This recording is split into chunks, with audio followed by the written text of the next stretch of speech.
Fala, meu lindo!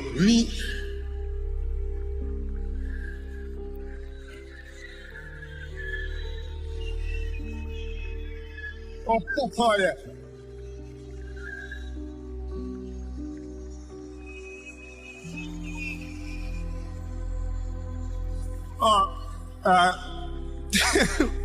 A gente não combinou essa parte. Nós estamos em São Paulo e hoje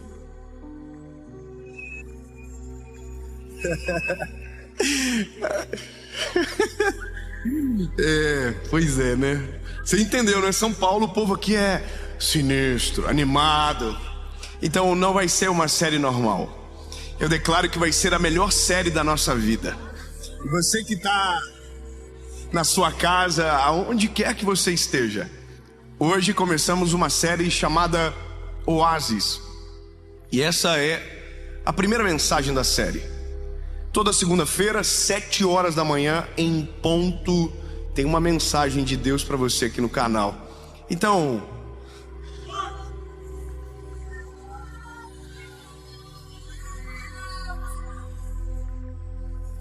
meu irmão, tá vendo? O povo tá me ajudando, porque você vê o vídeo, não vou curtir. Não, curte o vídeo, compartilha, manda no grupo dos amigos, entendeu? Nem que seja para dar uma alfinetada em alguém, manda. No grupo de política que dando maior rebu, manda. Entendeu? Ativa o sininho, isso, minha irmã. Ativa o sininho. E toda segunda-feira você vai ser lembrado.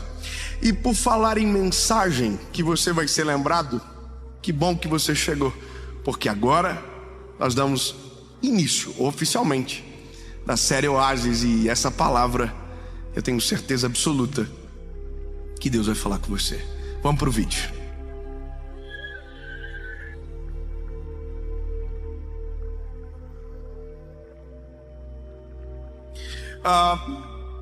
Evangelho de Jesus, conforme escreveu Lucas, capítulo de número 13, versículo de número 6.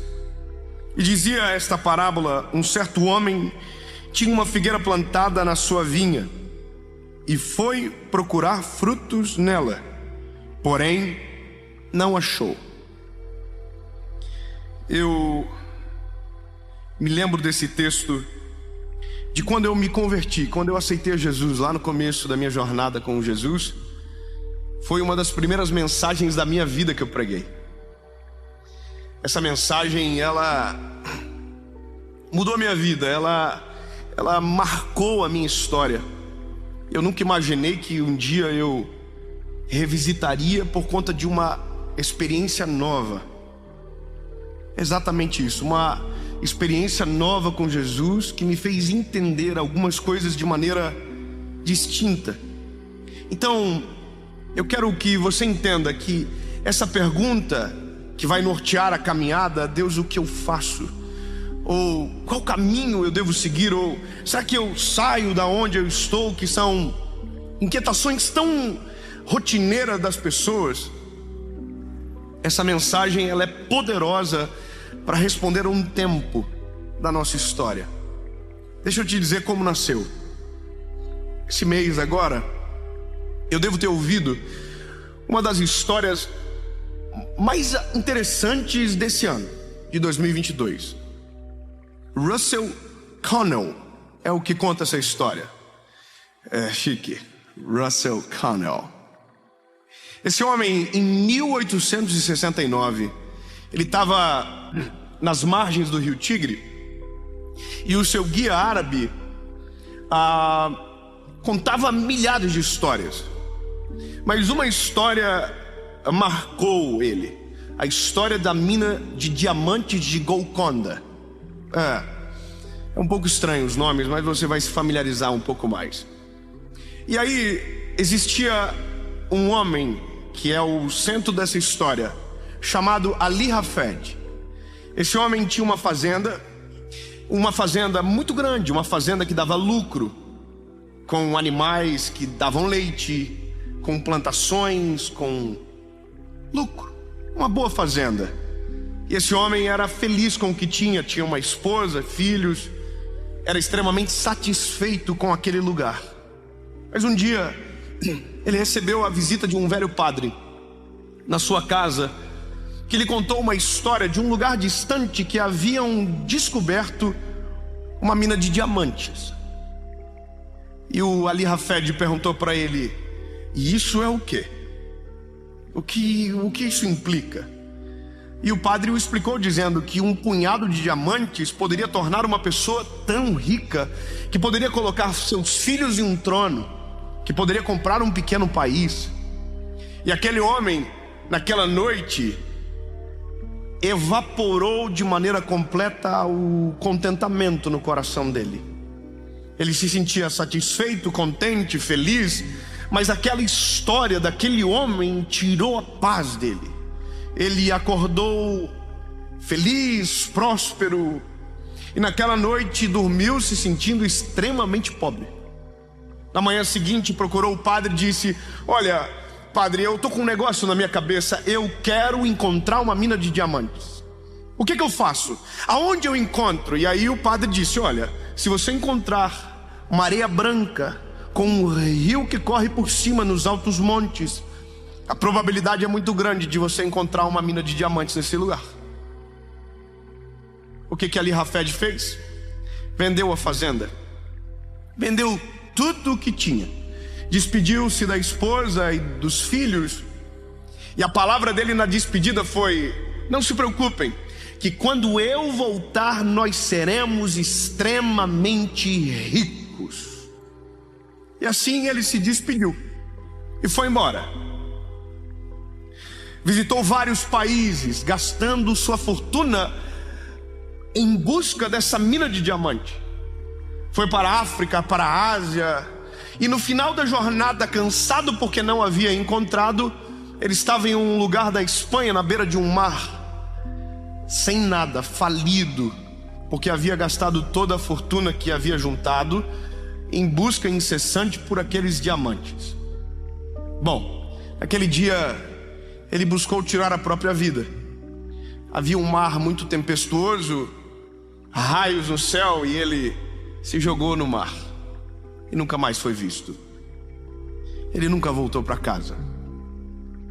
O tempo passou e o padre ainda morava no mesmo lugar. E um belo dia ele decide visitar o comprador da fazenda. E quando ele chega na casa do comprador daquela fazenda que Ali Hafed vendeu, viu no armário umas pedras pretas, cujo qual a luz que entrava na janela refletia e difundia cores coloridas daquela pedra. E ele disse para o homem: o que é aquilo? E o dono da fazenda disse: é uma pedra que eu achei no lago da fazenda. E o padre falou: não, isso não é uma pedra, isso é um diamante. E ele disse: não, é uma pedra. E o padre disse: então me leva aonde você achou. E chegaram em um lugar da fazenda, em um monte alto, com areias brancas, com um rio que corria. E o homem disse ao padre: eu achei aqui. E o padre colocou a mão por baixo, revirou a areia, e na mão dele veio pedras muito mais belas do que aquela que estava no armário do dono. Resumindo, havia uma mina de diamantes debaixo de Hafed. Havia um tesouro incalculável debaixo dele. E ele não se deu conta. Sabe o que é interessante? Essa história não é uma mentira. Essa história é real. Essa história foi contada por mais de 6.000 vezes por Russell Connell. E a mina de Golconda é a mina que gerou os diamantes mais preciosos do mundo. Inclusive, todas as pedras da coroa da rainha mãe, que agora faleceu, são desse lugar. O que me parte o coração, e eu acredito que o seu também, é imaginar que alguém perdeu tudo por algo que tinha debaixo dos olhos dele. Que alguém abriu mão de tudo que tinha por algo que sequer era tangível. Abandonou o real. E isso não aconteceu em 1869 somente. Isso acontece todos os dias. Todos os dias tem alguém dizendo: eu não sirvo para este lugar, ou este lugar não serve para mim. Todos os dias tem alguém dizendo: eu quero ir para outro lugar, eu quero uma outra família, eu quero um outro trabalho, eu quero filhos novos, eu quero algo melhor. E sabe o que acontece, lindo? Porque nós olhamos de maneira errada, perdemos a riqueza que está debaixo dos nossos olhos.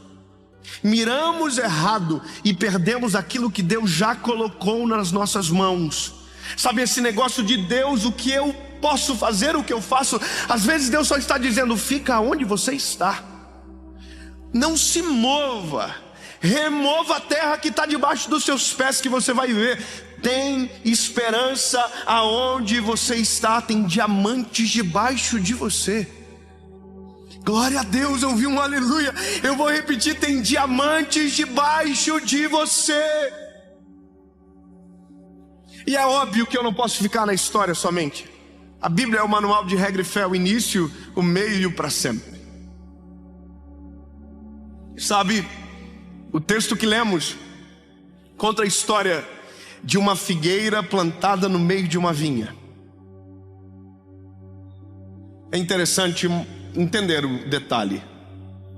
A figueira nasce em qualquer lugar, dá em qualquer lugar, mas uma vinha não.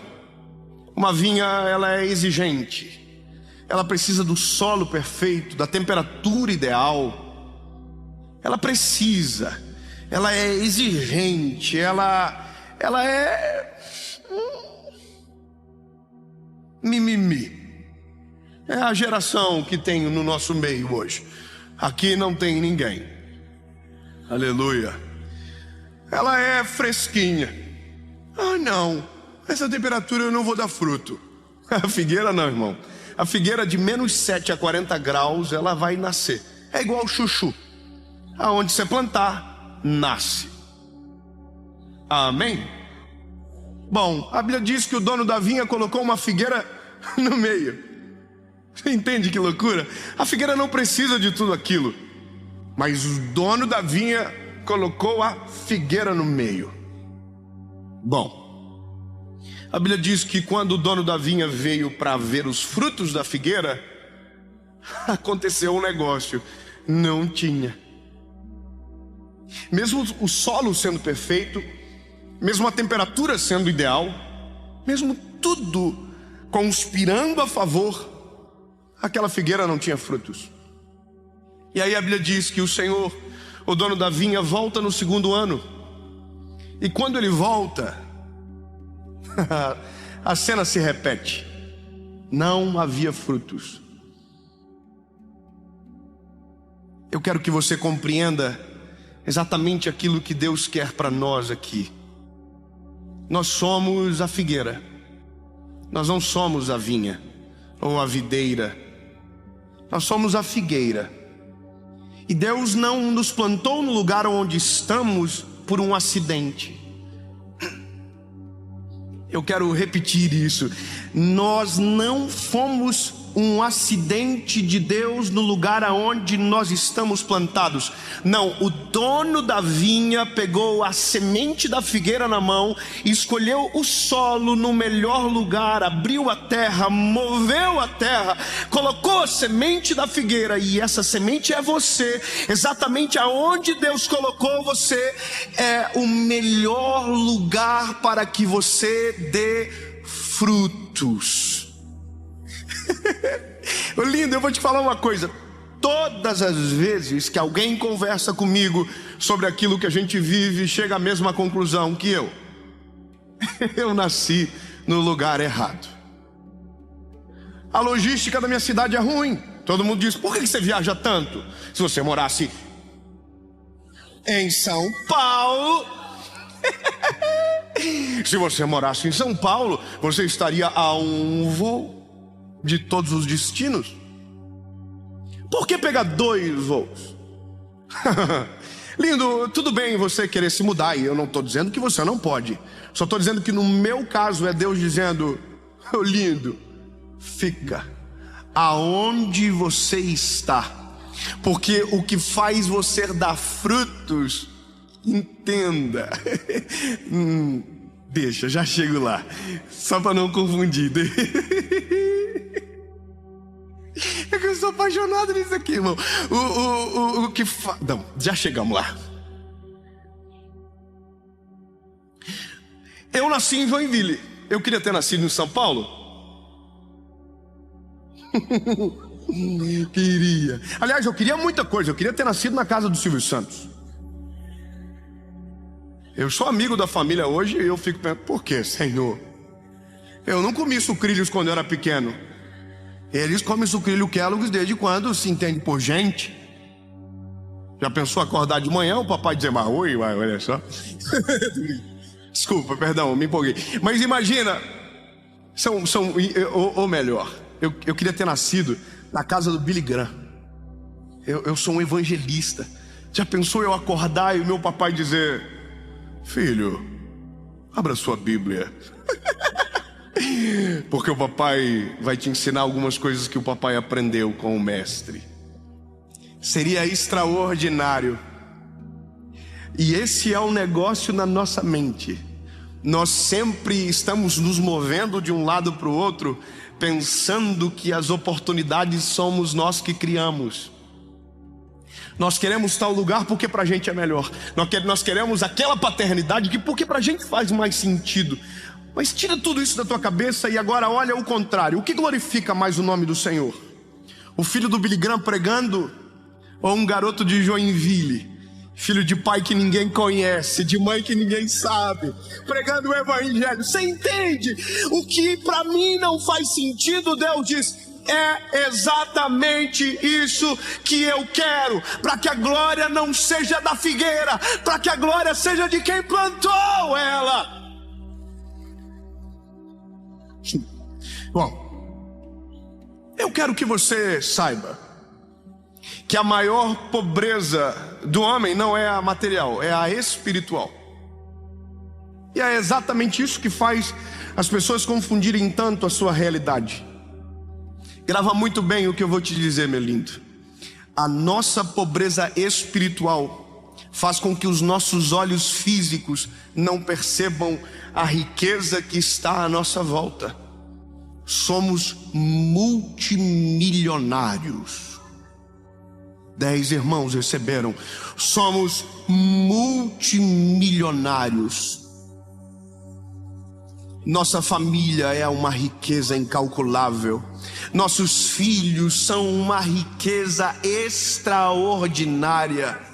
Os nossos pais, o nosso trabalho, aonde nascemos, é um solo perfeito de milhares de riquezas escondidas que só vai descobrir quem ficar para cavar e mexer na terra. Portanto, meu lindo, ao invés de viver uma vida de fuga, tentando encontrar um lugar para dar frutos, comece a mexer a terra onde Deus te plantou. Os diamantes estão debaixo de você. A figueira está plantada no meio da vinha. Na terceira vez que o dono da vinha vem para ver a figueira. Interessante isso, né?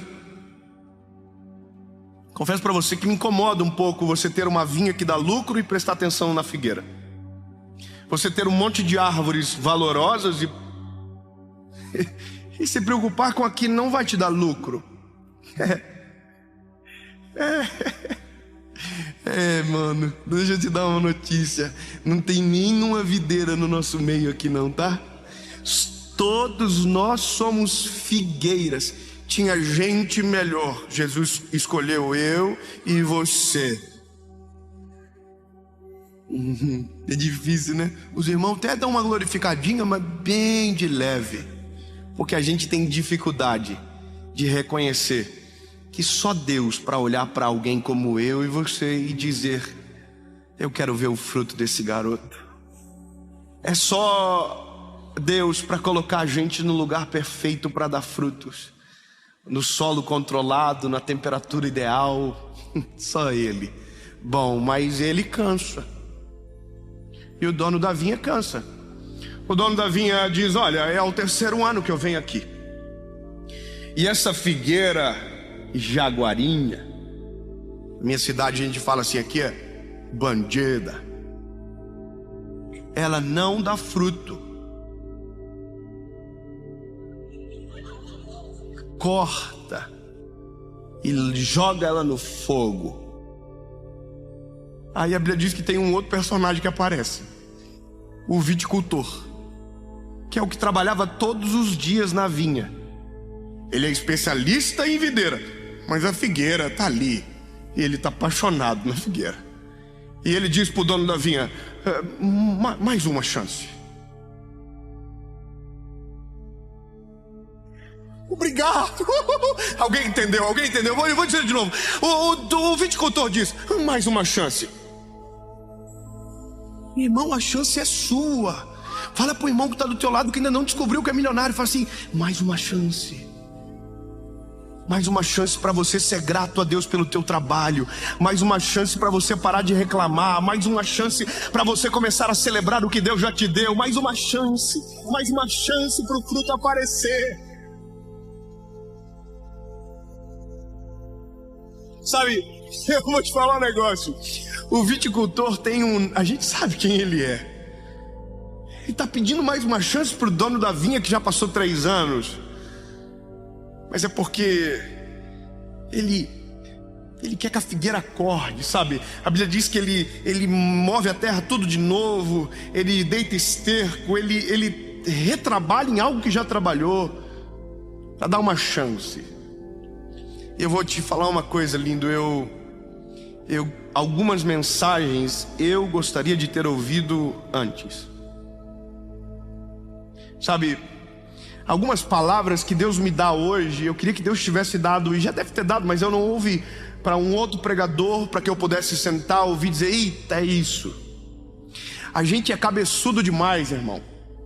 A gente vive uma vida às vezes perfeita, e a gente não tem coragem para celebrar e agradecer a Deus pelo que temos, porque parece que nós sempre estamos em procura de uma mina de diamantes, e nós nunca paramos para observar tudo aquilo que Deus já nos deu e que está abaixo dos nossos pés. Eu tinha 23 anos, por aí. Realizei um sonho de comprar um carro meu, um carro dos sonhos. Comprei o carro, e o carro capotou. Com 5 meses eu perdi ele. Minha esposa estava dirigindo, ela dirige muito bem, e não entendi a referência, os irmãos riram. Ela dirige muito bem, um bêbado que bateu na gente. Tu vê que a falta de um ponto e uma vírgula muda tudo, né? Aí o carro capotou, perdemos o carro, e olha o que aconteceu. Era o primeiro carro que tinha seguro, então eu recebi o seguro, comecei a construir uma casa, sobrou 14 mil, e eu comprei um carro no leilão. Meu pai comprou um carro chamado Symbol. Tá vendo? É por isso que eu traumatizei na época, por causa dessa gracinha. É um Symbol. Bom, eu cheguei na casa de um amigo meu com o Symbol, e meu amigo disse: olha, seja bem-vindo ao seleto clube de 14 pessoas do Brasil que tem esse carro. Bom, eu apelidei o carro de simbólico. Simbólico. Simbólico é algo que está no lugar de algo, mas é simbólico, ele não é de verdade. E eu fiz piada com aquele carro, irmão. O simbólico está estacionado, o simbólico está lá, só simbólico, não chama mais. Bom, um dia eu estou na casa de um amigo meu, um amigo rico, assim, com a cara de vocês. Aleluia. Esse irmão, ele já estava despedindo da gente. Eu desci a escadaria da casa dele, e aí tô chegando, tem uma caminhonete maneira e tem uma moto na frente, uma bis. E aquela motinha econômica, sabe, que só marcha para baixo, pequenininha, parece um grilinho. E ele olhou para aquela moto e falou assim: rapá, pensa uma moto que eu amo. E eu tô olhando para a moto assim: que é isso, hein? E irmão, ele começou a gavar a moto. Essa moto, ela é incrível, Deus que me deu. Segura. E eu tô olhando pra moto assim, E ele, rapaz, deve fazer uns 3 anos que eu não abasteço, de tão econômico. Se empolgou um pouco. E irmão, eu tava olhando pra moto e o Espírito Santo falou no meu coração. E quando Deus fala comigo, eu tenho um problema de fabricação, eu choro. Então, eu tô olhando pra moto, Deus tá falando comigo, e o que Deus tá falando comigo é assim: e você? Que ainda não aprendeu a ser grato pelas coisas que eu te dou, que não parou para perceber que o que você tem é o sonho de muita gente. Irmão, eu tô olhando para a Bisa assim já.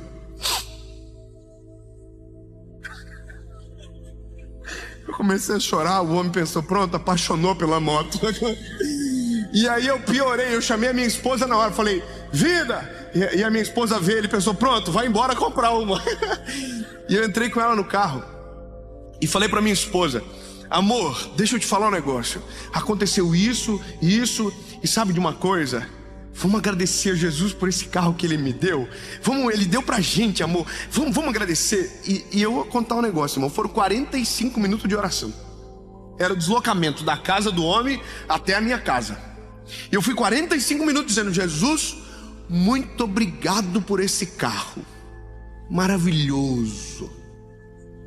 Olha só, Jesus, o volante. Comecei a elogiar, irmão. Sabe o que é interessante?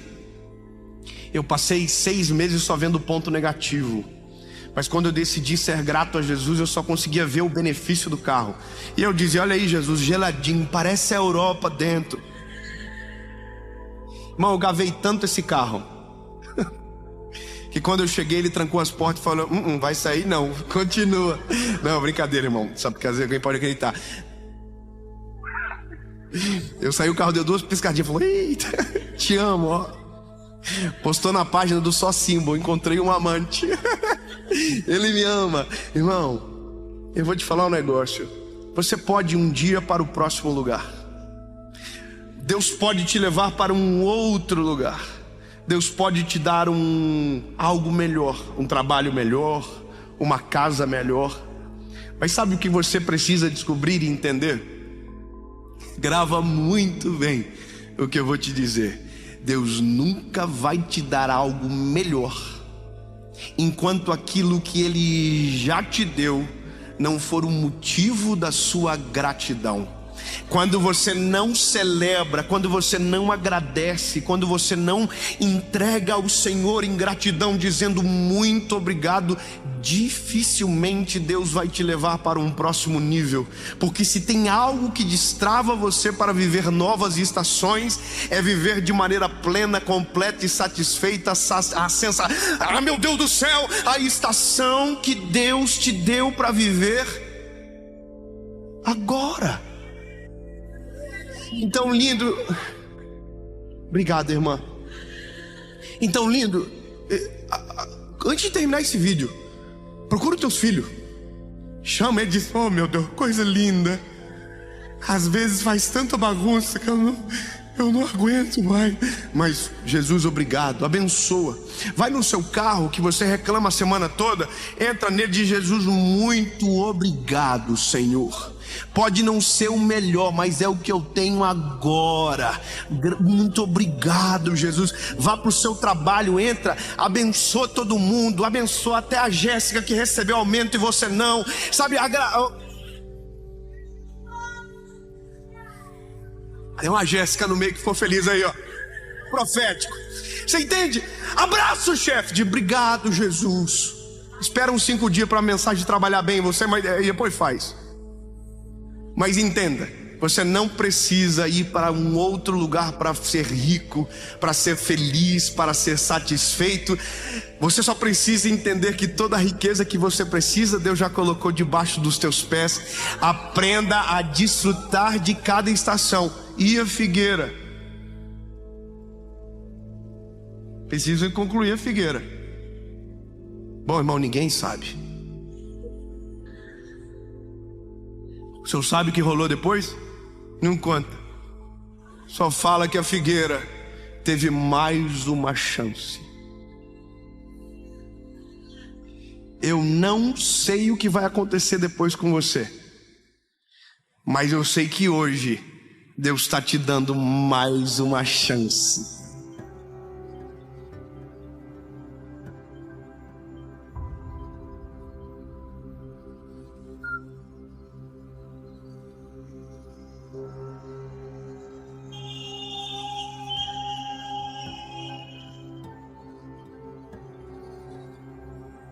Obrigado, Jesus. Obrigado, Jesus, pelo lugar aonde o Senhor nos plantou. Obrigado, Senhor, porque toda a riqueza do mundo tem nome. É Jesus, e nós te conhecemos. Amamos o teu nome, Senhor Jesus, e tu és muito além do que precisamos.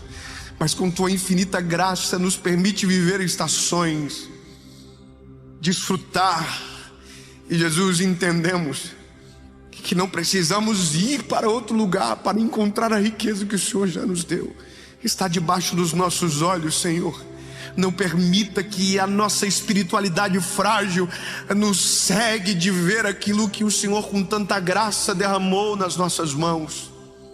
Jesus, eu te agradeço pela minha família. Eu te agradeço pelos meus filhos. Eu te agradeço pelas fases que vivi até então. Te agradeço por poder pregar o teu evangelho. Te agradeço, Jesus. Te agradeço, Senhor. Te agradeço por tudo, pelo que tenho, pelo que tive e pelo que um dia ainda vou ter.